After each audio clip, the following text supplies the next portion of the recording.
Alright, so now I have my steaks here.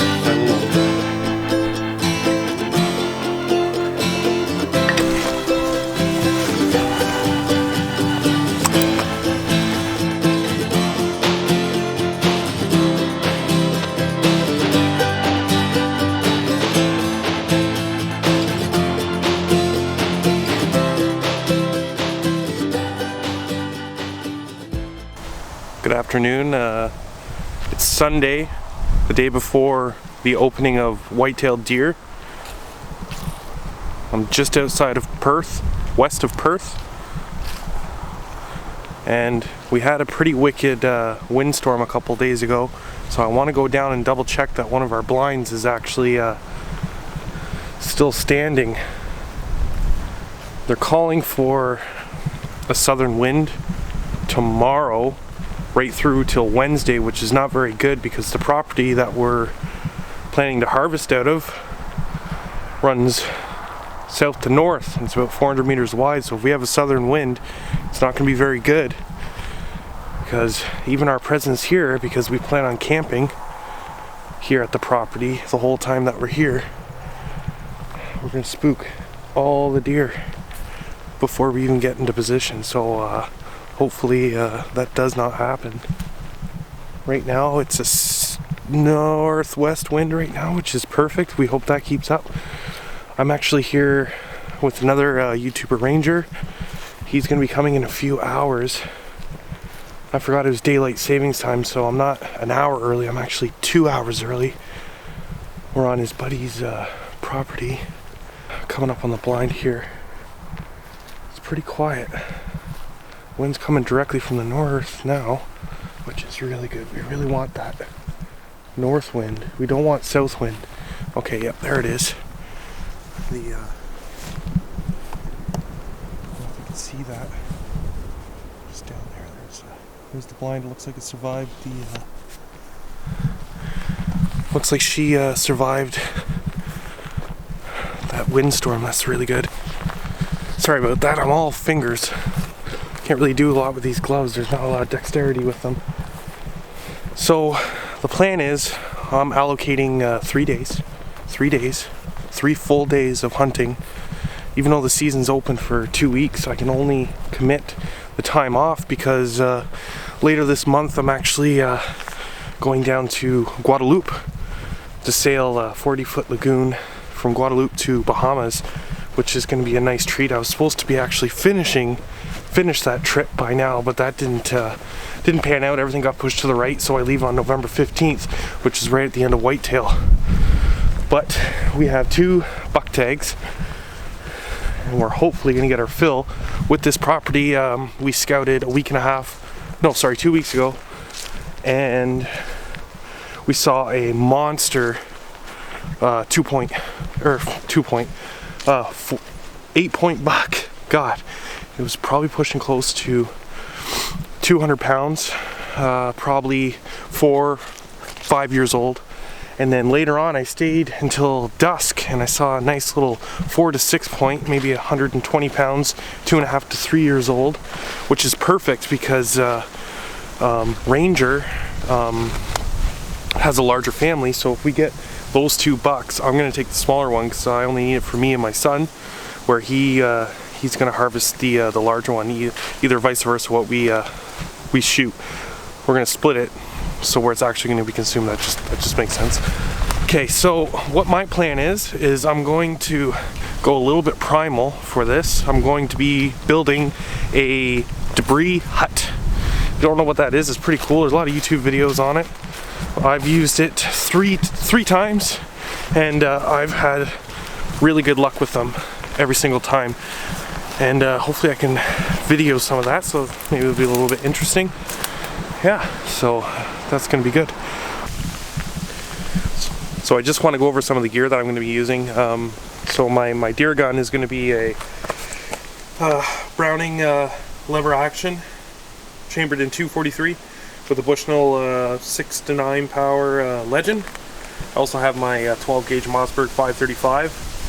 just in case we get a chance to shoot some grouse midday down over here, which I think will be a really good spot for grouse.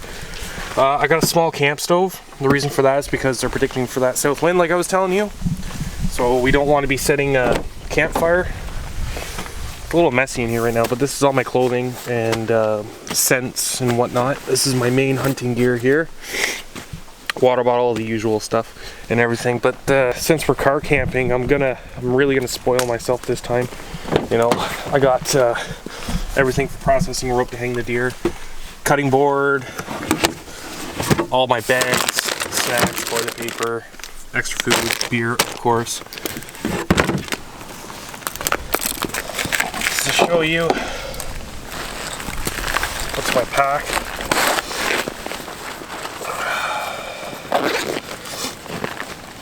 Two .43 rounds.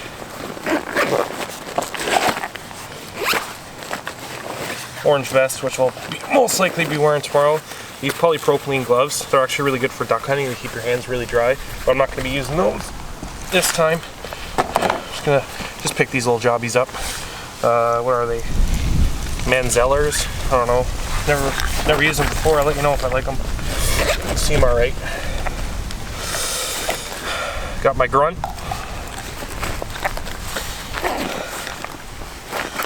And I got my dough.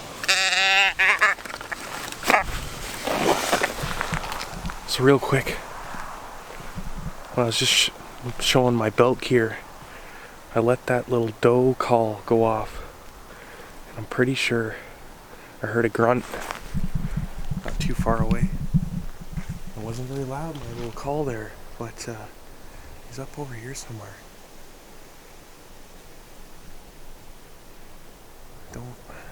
Don't see him. But I don't want to spoil the area. I don't want to go down there too much because we'll ruin the hunt right off the get-go. So if I heard a grunt, I'm just gonna leave him well alone. Hopefully he doesn't come over here and then spoil it.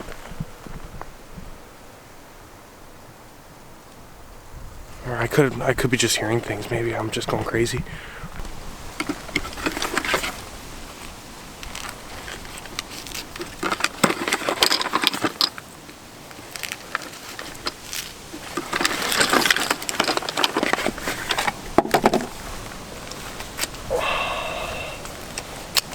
And done.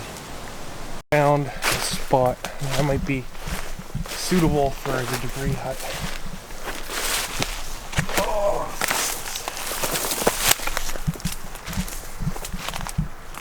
So usually a debris hut is something like this, where you find a tree has a natural curving where you could literally sleep underneath with your full body, and then you build an apex of loose sticks around it and pile on leaves and sticks and leaves and sticks.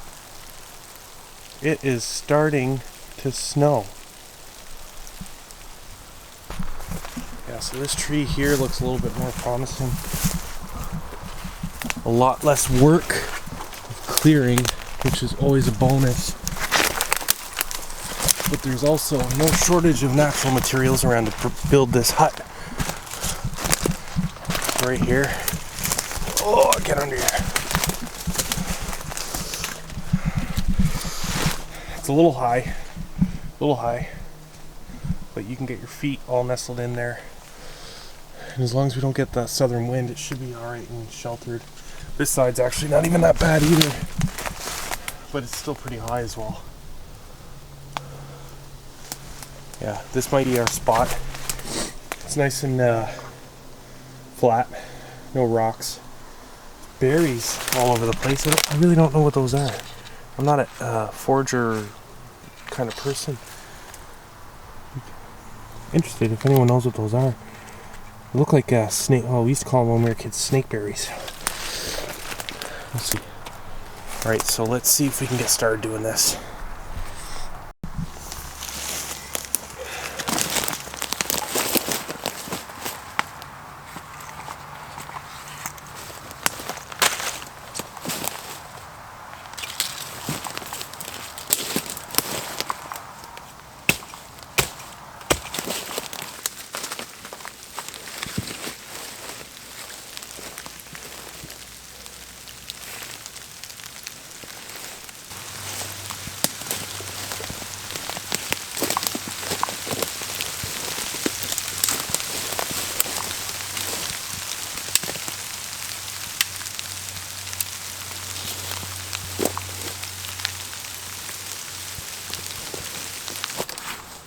fine if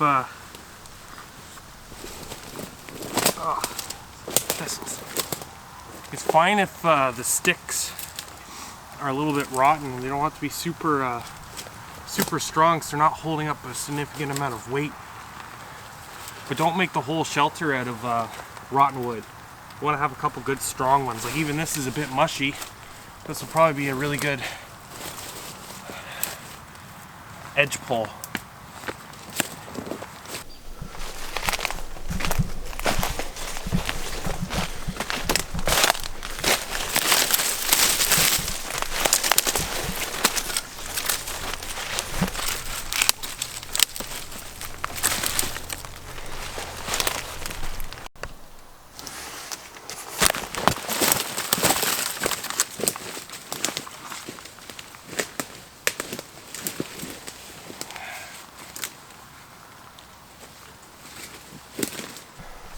So it hasn't been that long, it's been about 10 minutes. As you can see, I'm starting to get a little bit more denser, but there's still quite a few big gaps. So what you can do with that is you can either take small twigs like this, lay them horizontal, or if you have a great building resource, one of the reasons why I picked this spot, good pieces of bark also work. So what this does is it's just like a strapping. You can lay them crossways, horizontal if you can get them to stay. Just like that.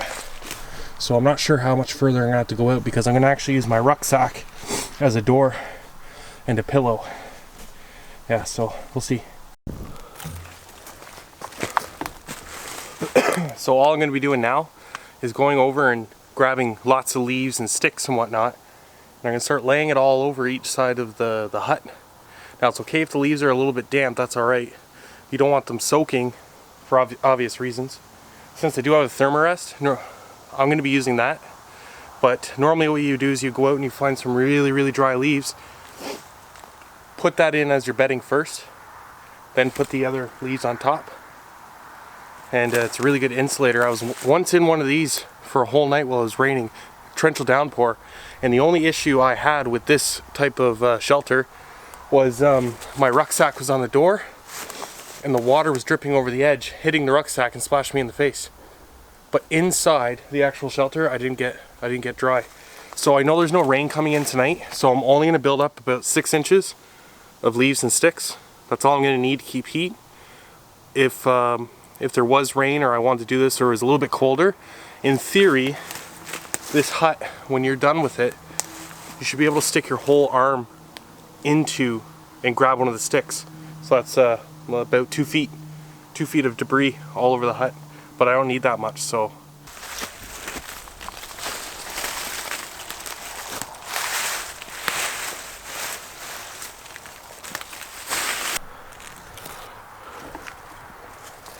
So I neglected the one side because the camera was on this side.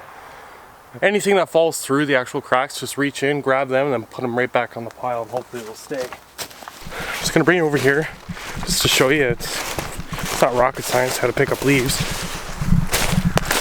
That's all I've gotten so far. I'm just gonna, all you do is, there's my old pile. What I do is I push it with my foot over to some good spot. And then with all the good leaves all around, start grouping it back up. I'm really tempted to cheat.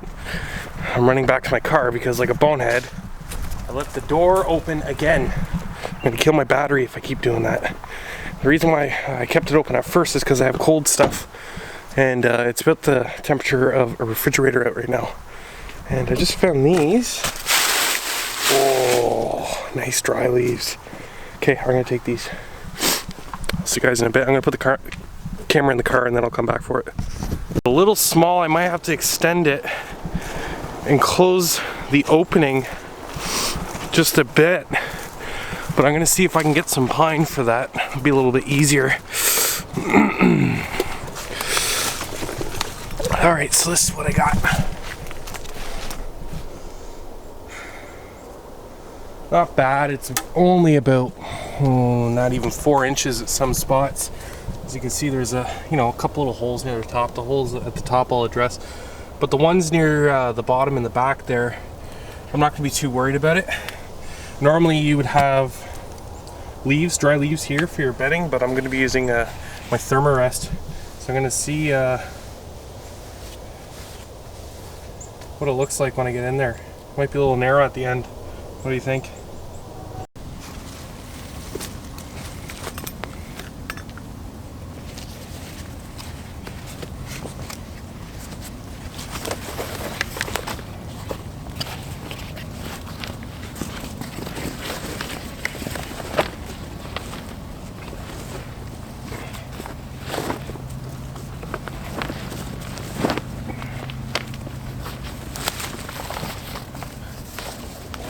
We might be close.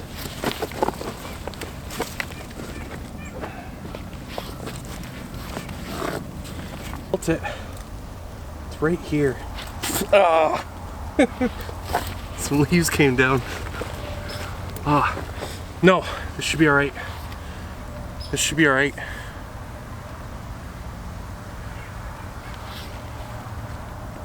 If I can get some pine boughs, just to add a little bit more protection on this side. But I might be alright because I'm going to be hanging all my clothes here. I don't know. At the beginning of this video, what I'm doing is I'm out here for 3 days for whitetail hunting in Ontario.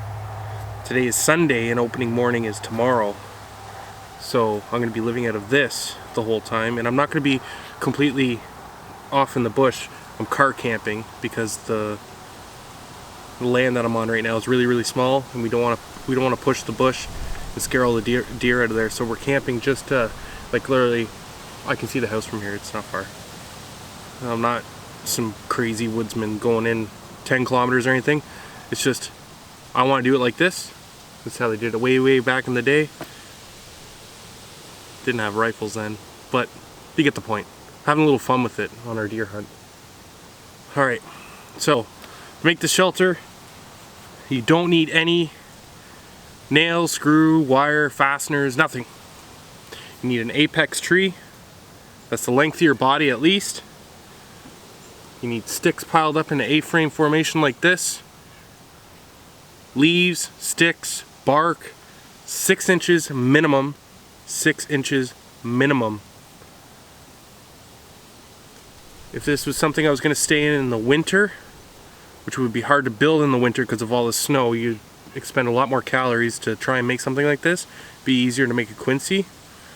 But if you were, for some reason, trying to build something like this, you would need sturdy wood for all the weight, snow, debris, and everything. Where here in the fall, I can use semi-dead sticks because it's not holding that much. It's just to keep my own body heat in.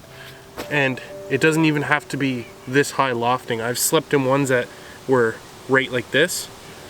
And the problem with it was my rucksack was at the door and it rained all night.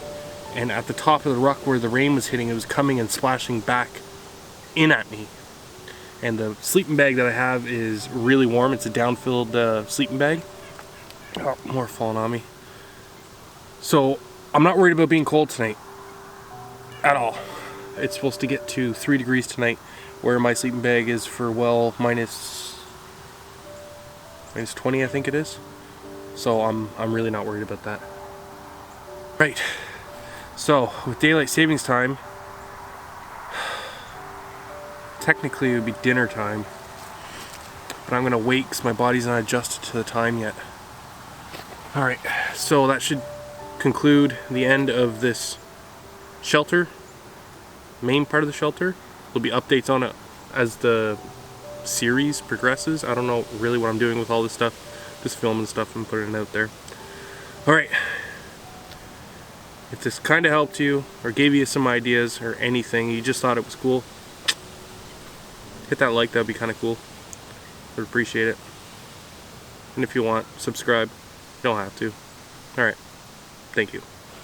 See you on the next video.